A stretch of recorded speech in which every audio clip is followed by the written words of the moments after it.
గా నేర్చుకోవాలా? అప్టాక్స్ తో మా ఉచిత లైవ్ వెబినార్లలో చేరండి. ఆల్గో ట్రేడింగ్ కేవలం 10 రూపాయల బ్రోకరేజీ అందుబాటులో ఉంది. ఇప్పుడే అకౌంట్ ఓపెన్ చేయండి.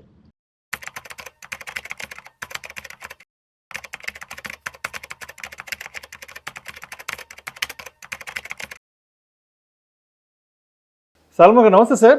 నమస్తే అండి విష్ణు గారు. Welcome to Suman TV, welcome to Vishnu talks. Salman గారు ఒకసారి ఇవాళ మార్కెట్ క్లోజింగ్ ఎక్కడో చూద్దాం. ఇవాళ 4th జూన్ థర్స్డే.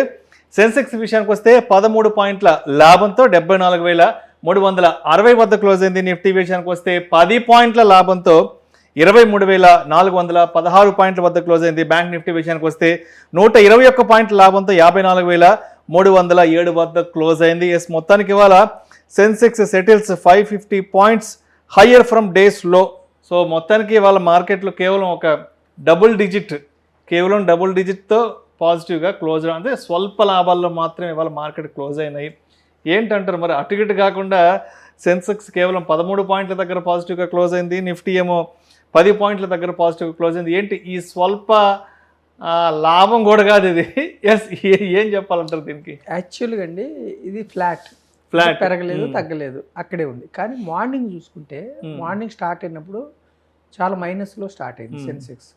నిఫ్టీ కూడా మైనస్లో స్టార్ట్ అయింది. అంటే మార్కెట్ ఇంకా ఈరోజు కూడా చాలా నెగిటివ్ వెళ్తుంది అనుకున్నారు. అక్కడ నుంచి రికవర్ అయ్యి మళ్ళీ సుమారుగా 500 మైనస్ వెళ్ళి సెన్సెక్స్ మళ్ళీ రికవర్ అయ్యి ఫ్లాట్గా క్లోజ్ అయింది. అంటే ఒక విధంగా 500 పాయింట్లు పెరిగినట్లే. కాకపోతే ఏంటంటే ముందు మైనస్ వెళ్ళి ఫ్లాట్ అయింది. కారణాలు ఏమిటంటే 3 కారణాలు అండి. ఒక కారణం ఏమిటంటే నేషనల్ మీడియా రిపోర్ట్స్, అంటే సెంట్రల్ గవర్నమెంట్ క్యాబినెట్ మనకి ఆర్డినెన్స్ రాష్ట్రపతి గారికి ఫారిన్ ఇన్స్టిట్యూషనల్ ఇన్వెస్టర్స్, అంటే ఫారిన్ పోర్ట్ఫోలియో ఇన్వెస్టర్స్ మళ్ళీ మన వైపు రావాలంటే వాళ్ళకి ఏదైనా మనం స్వీట్ ఇవ్వాలి, ఇన్సెంటివ్స్ ఇవ్వాలి వాళ్ళకి. ఎందుకంటే మన మార్కెట్స్ నుంచి వాళ్ళు విపరీతంగా 2,60,000 కోట్లు ఈ ఒక్క సంవత్సరంలోనే వెళ్ళారు.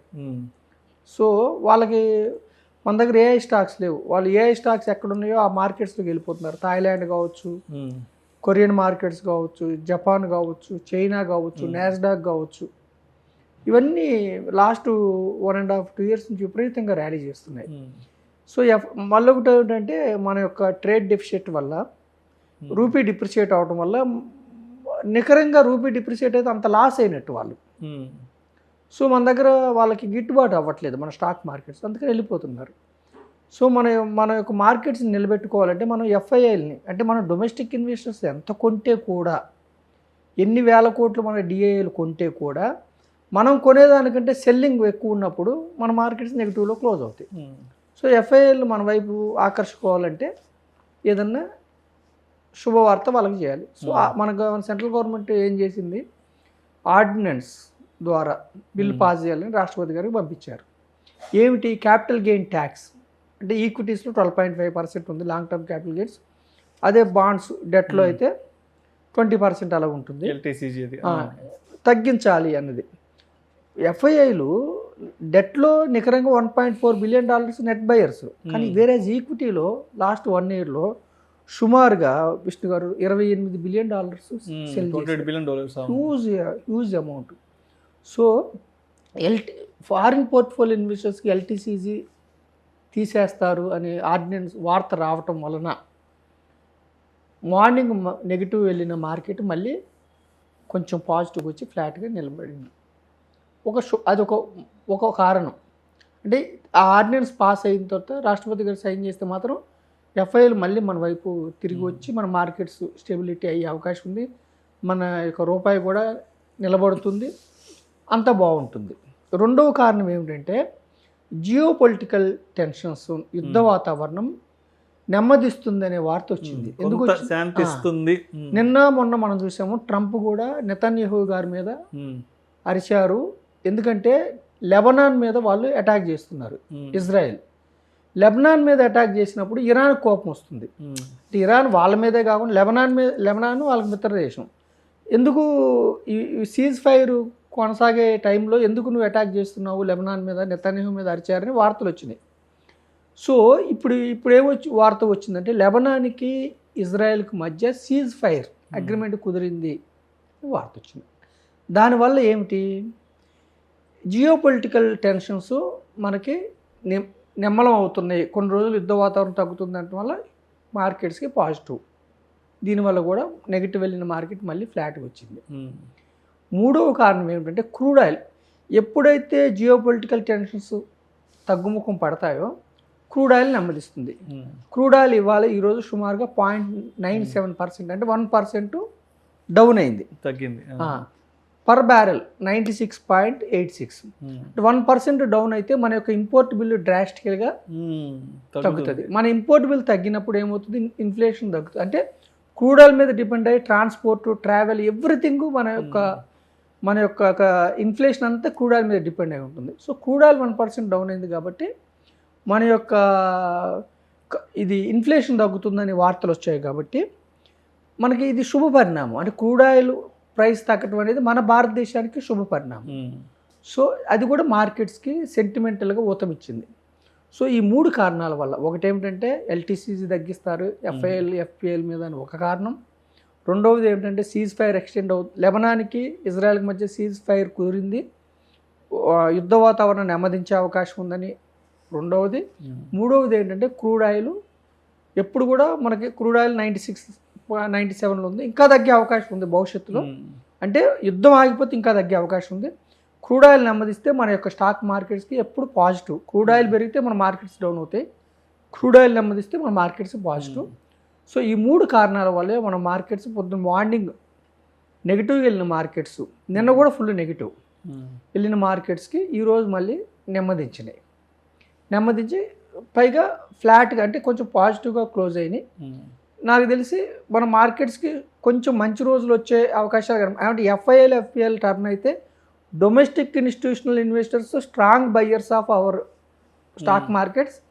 మ్యాక్రో ఎకనామిక్ పరంగా అయితే మనకి ఇబ్బంది లేదు, జీడిపి కావచ్చు, ఇన్ఫ్లేషన్ అదుపులో ఉంది, జీడిపి 6.5%తో ఇంత ఇబ్బంది ఉంటే కూడా ముందుకెళ్తుంది.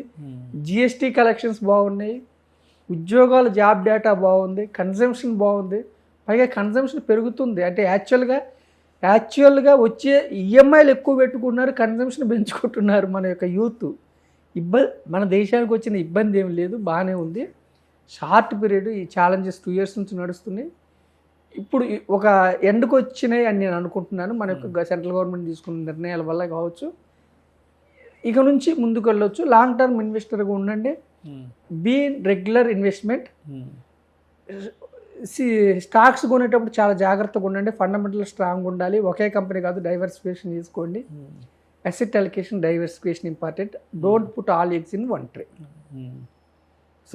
సో మొత్తానికి ఎఫ్ఐఎల్కి సంబంధించి అయితే మాత్రం ఒక మంచి స్వీట్ న్యూస్ అందించడం కూడా జరిగింది సెంట్రల్ గవర్నమెంట్. సో మరి రేపటికి శుక్రవారం వీకెండ్కి మార్కెట్లు అంటే అప్రాక్సిమేట్గా ఇంచుమించుగా ఏ విధంగా ఉండే అవకాశం ఉందంటారు? ఇవాళ మార్కెట్ క్లోజింగ్ తర్వాత ఇవాళ ఎఫ్ఐఎల్కి సంబంధించి సెంట్రల్ గవర్నమెంట్ ఇచ్చినటువంటి అనౌన్స్మెంట్కి సంబంధించి దీన్ని దృష్టిలో ఉంచుకొని రేపటి మార్కెట్స్ రేపు మార్నింగ్ మార్కెట్ ఓపెనింగ్ అవర్స్లో ఎలా సిద్ధంగా ఉండాలి మార్కెట్తో? ఏం లేదండి, మనం ఎప్పుడు కూడా ట్రేడింగ్ని డిస్కరేజ్ చేస్తాం. అంటే నా వ్యక్తిగతంగా, అంటే ట్రేడర్స్ చేసుకునే వాళ్ళు చేసుకుంటారు, ఇబ్బంది లేదు. ట్రేడింగ్ని ఎందుకు డిస్కరేజ్ చేస్తామంటే మీరు నమ్మరు, లాస్ట్ 1 yearలో 1,00,000 కోట్లు పోగొట్టుకున్నారు మన ట్రేడర్స్. 1,00,000 కోట్లు. లాస్ట్ 3 yearsలో 3,00,000 కోట్లు పోగొట్టుకున్నారు. సో ట్రేడింగ్ అనేది ఏంటంటే మీకు హై నాలెడ్జ్ ఉండాలి, చాలా జాగ్రత్తగా ఉండాలి. అయితే రేపు మార్కెట్స్ ఎలా ఉంటాయి అన్నదే మనం చెప్పలేం ఏ విధంగా ఉంటుందని. కానీ టాపిక్స్ దేన్ని బట్టి మార్కెట్స్ మూవ్ అవుతాయంటే జియోపొలిటికల్ టెన్షన్స్. జియోపొలిటికల్ టెన్షన్స్ నెమ్మదిస్తే ఈ మార్కెట్స్ పాజిటివ్గా ఉండే అవకాశం ఉంది. లేదు ఉద్రిక్తలు పెరిగి మళ్ళీ అమెరికాకి ఇజ్రాయెల్కి ఇరాన్కి మధ్య ఉద్రిక్తలు పెరిగితే మళ్ళీ మార్కెట్స్ డౌన్ అయ్యే అవకాశం ఉంది. ఆర్డినెన్స్ పాస్ అయింది, బిల్ పాస్ అయితే మార్కెట్స్ పాజిటివ్ వెళ్ళే అవకాశం ఉంది. ఓకేనండి. తర్వాత ఇవే కాకుండా ఎఫ్ఐఎల్ మళ్ళీ మన వైపు వచ్చారనుకోండి మార్కెట్స్ పెరుగుతాయి. మళ్ళీ ఎఫ్ఐఎల్ ఇలాగే నెట్ సెల్లర్స్ ఉంటే మార్కెట్స్ తగ్గుతాయి. సో నేనేమంటానంటే షార్ట్ టర్మ్ ట్రేడింగ్ వైపు ఉంటే మనం ప్రెడిక్ట్ చేయలేం మార్కెట్. లాంగ్ టర్మ్ ఇన్వెస్టర్గా రెగ్యులర్ ఇన్వెస్ట్మెంట్ లాగా ఉంటే ఇప్పటికిప్పుడు డౌన్ అయితే కూడా మీరు భయపడాల్సిన అవసరం లేదు. మొత్తం డబ్బును ఒకటేసారి పెట్టకుండా మీరు అంటే mutual fund portfolio, mutual funds అంటే ప్రజలకి ఏమిటంటే ఈజీగా కొనడం అవకాశం ఉంది కాబట్టి చిన్న చూపు వచ్చింది. కానీ మ్యూచువల్ ఫండ్స్లో ఏంటంటే మీ ఎప్పుడు కూడా మ్యూచువల్ ఫండ్ సంస్థలు 5 to 10% క్యాష్ హోల్డింగ్ పెట్టుకుంటున్నాయి. అంటే మార్కెట్ డౌన్ అయినప్పుడల్లా మంచి స్టాక్స్ని పిక్ చేసుకోవడానికి క్యాష్ హోల్డింగ్ పెట్టుకుంటున్నాయి. మనం ఇండివిజువల్స్ ఏం చేస్తామంటే మనం క్యాష్ హోల్డింగ్ పెట్టుకోం. తర్వాత ఇండివిజువల్స్కి చూడండి, లాస్ట్ 2 yearsలో నిఫ్టీ 500లో నుంచి మొత్తం 50% ఫాల్ అయిన స్టాక్స్ చాలా ఉన్నాయి నిఫ్టీ 500లో.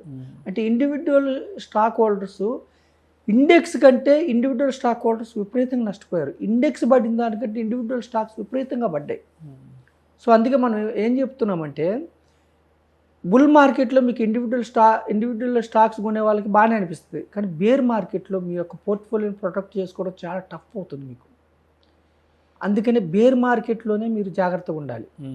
బేర్ మార్కెట్లో అందుకని మనం ఏం చెప్తున్నామంటే diversification important. Diversification global markets ఉండాలి, ఇండియన్ మార్కెట్స్ ఉండాలి, రీట్స్ ఇన్విట్స్ ఉండాలి, గోల్డ్ ఉండాలి, సిల్వర్ ఉండాలి. అంటే మల్టీ అసెట్ డైవర్సిఫైడ్ థాలీ ఉండాలి. సో జాగ్రత్తగా ఉండండి. అంటే ఒక రోజు 2 రోజుల కోసం మీరు F&O ట్రేడింగ్స్ తీసుకుంటే చాలా జాగ్రత్తగా ఉండాలి. Be cautious about it. Yes, చివరిగా ఒక మాట చెప్పండి, చివరిగా సాల్మన్ గారు. సో అంటే ఇప్పుడు మార్కెట్లకు సంబంధించి ఇప్పుడు నడుస్తున్న సంక్షోభాన్ని చూసి భయపడి దూరంగా వెళ్ళిపోవాలి అంటారా, లేదంటే ఈ సంక్షోభాన్ని ఒక సువర్ణ అవకాశంగా మలుచుకోవాలంటారా? నేనేమంటానంటే విష్ణు గారు, ఇది మీకు గోల్డెన్ ఆపర్చునిటీ. అంటే చూసే వాళ్ళకి 2 సంవత్సరాల నుంచి మార్కెట్స్ పెరగలేదు కాబట్టి ఏదో చెప్తున్నాం మనం అనుకుంటారు, కానీ ఎప్పుడు కూడా డిస్కౌంట్లో ఉన్న మార్కెట్స్లోనే మీరు ఇన్వెస్ట్ చేయాలి. ఇప్పుడు గ్లోబల్ మార్కెట్స్ అన్నీ పెరిగి ఉన్నాయి. రేపు మళ్ళీ వాళ్ళు అక్కడ ప్రాఫిట్ బుక్ చేసుకుని మళ్ళీ ఎఫ్ఐఎల్కి సెంటిమెంట్ ఉండదు. ఏ మార్కెట్ లోయర్ పీఈలో ఉంటుందో, ప్రైస్ బై ఎర్నింగ్ రేషియో ఏది తక్కువ, ఇప్పుడు నిఫ్టీ పీఈ రీజనబుల్గా లోయర్లో దొరుకుతుంది, మిడ్ క్యాప్ పీఈ లోయర్లో ఉంది, స్మాల్ క్యాప్ పీఈ లోయర్లో ఉంది. ఏ మార్కెట్స్ మీకు రీజనబుల్గా వాల్యుయేషన్స్ తక్కువకి వస్తాయో అటు వచ్చేస్తారు. ఎఫ్ఐఎల్ ఏం చేస్తారంటే చీప్గా ఉన్న మార్కెట్కి వెళ్తారు, ఇన్వెస్ట్ చేస్తారు, ప్రాఫిట్స్ బుక్ చేసుకుని వస్తారు. సో నేను రిటైల్ ఇన్వెస్టర్స్కి ఏం చెప్తున్నానంటే, ఎప్పుడు కూడా దీర్ఘకాలంలో లాభాలు రావాలంటే షార్ట్ పీరియడ్లో పెయిన్ భరించాలి. పెయిన్ భరించిన వాళ్ళకే లాభాలు. ఈ యొక్క మార్కెట్స్ డిస్కౌంట్ మీకు గోల్డెన్ ఆపర్చునిటీ. ఇది ఇప్పుడు ఇన్వెస్ట్ చేసుకోండి, ఇంకా ఎంత పడుతుందని దూరంగా ఉండొద్దు. అంటే ఎప్పుడు కూడా స్టాక్ మార్కెట్స్ లాభాలు కొన్ని రోజులు మాత్రమే వస్తాయి. ఆ కొన్ని రోజులు ఉన్న వాళ్ళకే లాభాలు. ఆ కొన్ని రోజులు మిస్ కాకూడదు. ఆ కొన్ని రోజులు ఎప్పుడు వస్తాయని మనకు తెలియదు. అంటే ఎఫ్ఐఎల్ ఎప్పుడు టర్న్ అయ్యి వస్తారో మీకు తెలియదు. ఏ రోజు మార్కెట్ డ్రాస్టికల్గా పెరుగుతుందో మీకు తెలియదు. కాబట్టి మార్కెట్ని టైమింగ్ చేసే కంటే కూడా టైం ఇన్ ది మార్కెట్ అంటే 5 years 7 years 10 years ఉంటే, ఏ బెస్ట్ 10 days ఉంటే చాలు మీకు మార్కెట్స్ ముందుకు తీసుకెళ్తాయి. సో మనం ఏమంటామంటే be a long term investors, be a diversified investor, be a regular investors. Whatever amount మీరు ఎంత ఇన్వెస్ట్ చేస్తే కూడా ఆ అమౌంట్ ఏంటంటే మీకు కొద్ది అమౌంట్ కావచ్చు, కానీ దీర్ఘకాలం ఉండేలాగా, మళ్ళీ మధ్యలో వెనక్కి తీసుకోకుండా దీర్ఘకాలం ఉండే ఒక 5 years 7 years 10 years ఉండేలాగా ప్రొఫెషనల్ మేనేజ్మెంట్ ద్వారా మీరు ఇన్వెస్ట్ చేసుకుంటే, ఇండివిజువల్ స్టాక్స్లో మీరు నష్టపోయిన దానికంటే ప్రొఫెషనల్ మేనేజ్మెంట్ ద్వారా మీరు ఇన్వెస్ట్ చేసుకుంటే చాలా తక్కువ నష్టపోతారు. బుల్ మార్కెట్లో ఇండివిజువల్ ఇన్వెస్టర్స్కి విపరీతంగా లాభాలు వస్తాయి అనిపిస్తుంది, కానీ బేర్ మార్కెట్లో లాస్ట్ 2 yearsలో చాలామంది డైరెక్ట్ స్టాక్ ఇన్వెస్టర్స్ చితికిపోయారు. F&O ట్రేడర్స్ అయితే చాలా బాగొట్టుకుంటున్నారు. డైరెక్ట్ స్టాక్స్ పెట్టిన వాళ్ళు కూడా చిన్న స్టాక్స్, లేదంటే నిఫ్టీ 500లో కూడా కొన్ని స్టాక్స్ పెట్టిన వాళ్ళు చాలామంది వచ్చిన లాభాలని టైంకి ఎగ్జిట్ కాలేక చాలామంది నష్టాల్లో కూరుకుపోయారు. So be cautious, be long term investors, fundamental strong ఉన్న వాటిని, లేదంటే diversified equity mutual funds always best investment for you, but you should be diversified. Right sir.